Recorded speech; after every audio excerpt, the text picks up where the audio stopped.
berdasarkan Injil Matius pasal 12 ayat 40.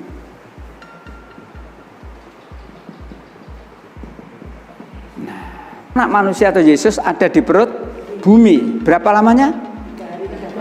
3 hari 3 malam. Ini ayat.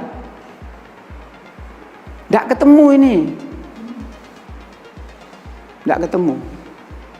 Yesus itu disalib hari Jumat. Hari Jumat. Kita buat kolom. Hari. Siang. Malam.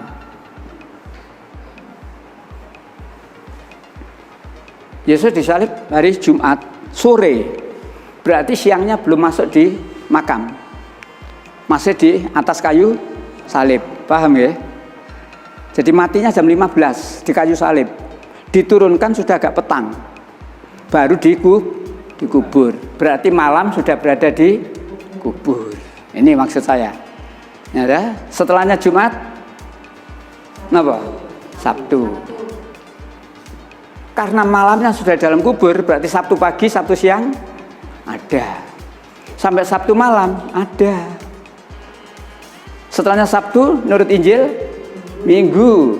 Nah, menurut ayat, Minggu pagi, Maria Magdalena datang ke makam Yesus. Ternyata kosong. Jadi kalau dijumlah ketemu berapa?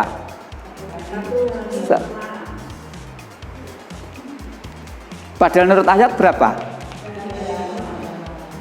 Tanyakan mereka.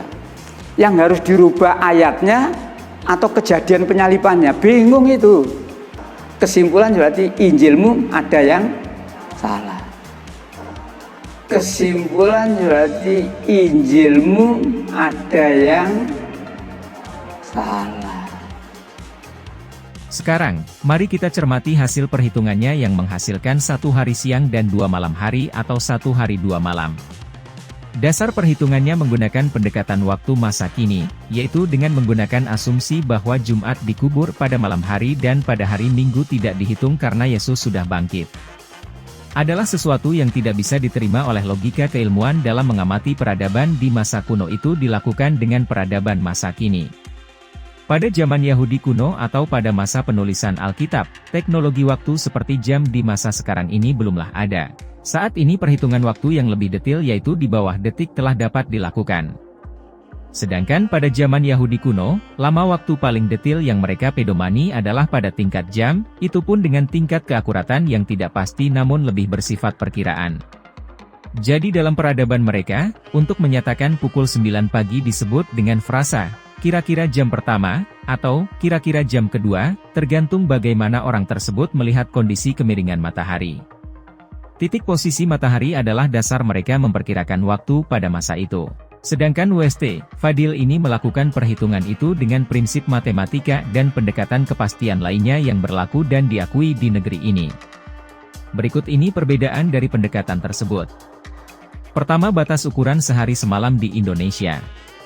Sehari semalam di Indonesia ditetapkan selama 24 jam dan sehari itu 12 jam, dengan lama 1 jam 60 menit dan 1 menit 60 detik. Pertukaran hari dilakukan pada tengah malam, pukul 24 tepat. Dan kebiasaan dalam waktu adalah dengan menyebutkan hari atau tanggal dengan penekanan jam berapa. Sehari semalam dalam Yahudi kuno adalah 24 jam, dengan pergantian hari pada pukul 6 pagi. Di bawah pukul 6 pagi dihitung sebagai hari sebelumnya, demikian di atas pukul 6 petang bisa dianggap hari setelahnya. Penentuan pukul 6 pagi adalah dengan tanda malam atau gelap jelang terang. Dan pukul 6 petang adalah dengan tanda siang atau terang jelang gelap atau malam. Jadi bersifat relatif. Kebiasaannya dalam waktu selalu berkata, kira-kira jam ketiga, atau kira-kira jam ke-6. Di zaman Yahudi kuno menggunakan pembagian jam dalam sehari adalah bersifat umum dan panjang.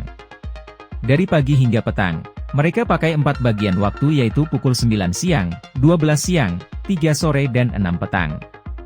Demikian pembagian waktu malam, yaitu menjelang malam, tengah malam, waktu ayam berkokok dan pagi buta. Dan semua pemberian waktu ini biasanya mereka awali dengan kira-kira. Di Indonesia lama waktu ditetapkan dalam bentuk jam, setengah hari, sehari, semalam, seminggu, setahun, seabad, dan seterusnya.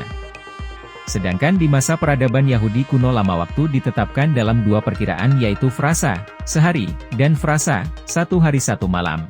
Namun kedua frasa ini adalah mengandung arti yang sama, yaitu untuk menyatakan satu hari atau juga satu hari satu malam. Dalam terjemahan Alkitab kedua frasa ini kerap muncul, namun itu adalah dalam arti yang sama.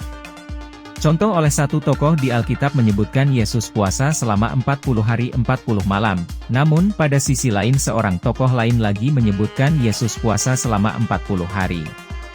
Kedua frasa ini memaknai lama waktu yang digunakan adalah selama 40 hari. Kemudian pada Yahudi kuno, 1 jam masuk ke dalam 12 jam sehari itu, atau dari 24 jam sehari semalam itu, maka dianggap itu sudah menjadi satu hari atau satu hari satu malam. Jadi dengan sedikit paparan peradaban Yahudi kuno di atas ini, dapat ditarik garis perhitungan yang seharusnya seperti berikut. Hari Jumat, peristiwa mati dan awal jadi penghuni rahim bumi, satu hari satu malam. Hari Sabtu, hari kedua di rahim bumi, satu hari satu malam. Hari Minggu, karena Yesus bertemu dengan Maria Magdalena di pagi hari mengarah terang di pintu kuburnya, maka titik waktu itu sudah dipakai untuk menyatakan sehari semalam penuh dari hari Minggu. Sudah menjadi hari pertama di minggu itu, sehingga satu hari satu malam. Jadi waktu yang terpakai dari peristiwa penyaliban, kematian dan kebangkitannya itu menjadi 3 hari 3 malam, atau mereka juga menyebutkan sebagai 3 hari saja. Maka tidak ada yang patut dipertanyakan dari perhitungan lama waktu penyaliban, kematian, penguburan dan kebangkitannya itu dalam 3 hari 3 malam. Dan bila itu juga disebutkan dalam bentuk frasa 3 hari, itu tidak menjadi masalah karena memang begitu kondisi komunikasi waktu pada zaman Yahudi kuno tersebut. Bible atau Alkitab tetap diakui sebagai pemberi sejarah yang jelas. Yang bermasalah adalah Pak Ustadz yang tidak paham dengan peradaban Yahudi kuno tersebut. Dalam kata lain, bila misalnya adat perkawinan Jawa saya nilai dengan sistem peradatan Batak, itu tidak nyambung toh.